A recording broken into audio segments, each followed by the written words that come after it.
Today I am going to start a new chapter from moral value book chapter 4 टिटिबा birds in the sea। तो ये एक टिटिबा यानी कि टिटहरी पक्षी के जोड़े के लिए है कि वो समुद्र से अपने अंडे कैसे वापस लेता है। We shall learn how a couple of टिटिबा bird got its egg back from the sea। The story start होती है somewhere in the world on a seashore। समुद्र के किनारे दो टिटिबा बर्ड्स का यानी कि टिटहरी पक्षी का जोड़ा रहता था। कुछ समय बाद ऐसा हुआ कि टिटिबा बर्ड्स अपनी फैमिली को बढ़ाने का सोच रहे थे। तो उन्होंने क्या किया कि जो लेडी टिटिबा थी उसने अपने हस्बैंड से बोला कि देखो यहाँ पर हमारे अंडे मैं सेने वाली हूँ, यानी कि हमारे अंडे होंगे, फिर उनसे बच्चे होंगे, तो यहाँ पर हमें कोई सेफ प्लेस सर्च कर लेना होगा। तो आप उसके लिए कोई सेफ प्लेस ले लो। यानी कि अब आगे क्या होता है, लेकिन जो मेल टिटहरी होती है वो उसके बात को नहीं सुनता और कहता है कि on this night when the moon is full, तभी कहती है कि जब आज चांद पूरा होगा और समुद्र अपनी वेव्स को हाई और हाई करता जाएगा तब हमें सेफ जगह पर जाना होगा। When the male टिटिबा bird heard this, जब उसने सुना तो हंसते हुए बोला What a thing to say, ये क्या कह रही हो तुम? What kind of impudence of this from a bird? यानी कि आप इस तरह से कैसे कर सकती हो, समुद्र इस तरह से कैसे कर सकता है, चाहे वो साइज में कितना भी बड़ा हो, वो हमारे साथ हमारे अंडों को नहीं ले सकता।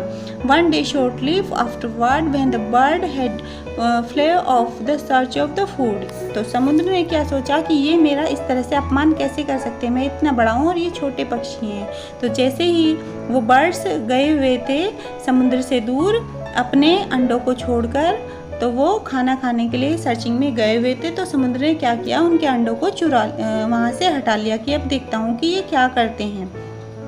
जैसे ही वो वापस आए तो वो बहुत ही फीमेल जो टिटहरी थी वो अपने हस्बैंड के सामने रोने लगी और बहुत कहने लगी कि यू आर अ स्टूपिड, मैंने आपसे पहले ही कहा था कि ऐसा कुछ होने वाला है। तो समुद्र ने देखो हमारे अंडों को चुरा लिया है। लेकिन उसने क्या किया कि तुम मुझे, जो मेल हस्बैंड था वो कहने लगा कि नहीं माय डियर फेलो, आप इस तरह से नहीं करो, मैं देखो मेरी चोंच इतनी मजबूत है मैं कि समुद्र को सुखा सकता हूँ अपनी चोंच से।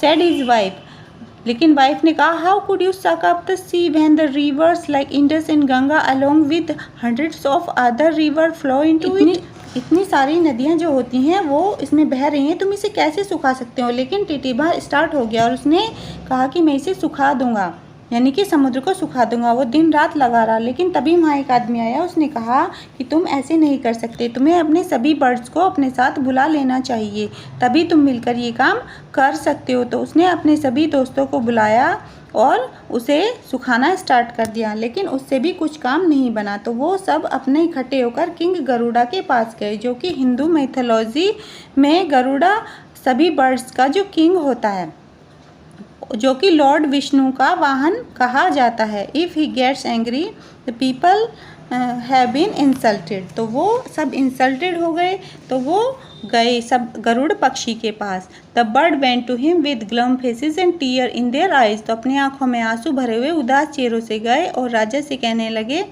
कि ये देखो क्या हुआ, You are our protector and yet the sea has robbed the good टिटिबा birds of their eggs।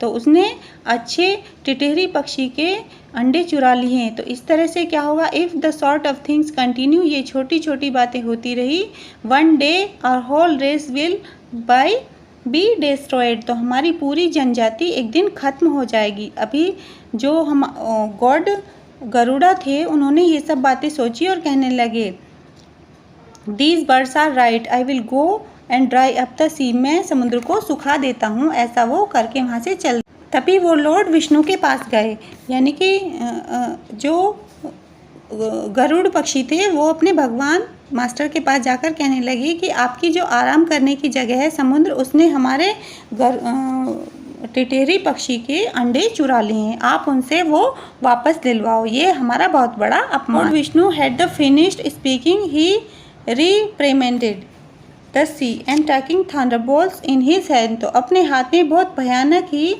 तूफान लेते हुए, और लॉर्ड विष्णु ने समुद्र को चेताया कि या तो तुम टिटहरी पक्षी के अंडे वापस कर दो, नहीं तो मैं तुम्हें अभी सुखा दूंगा।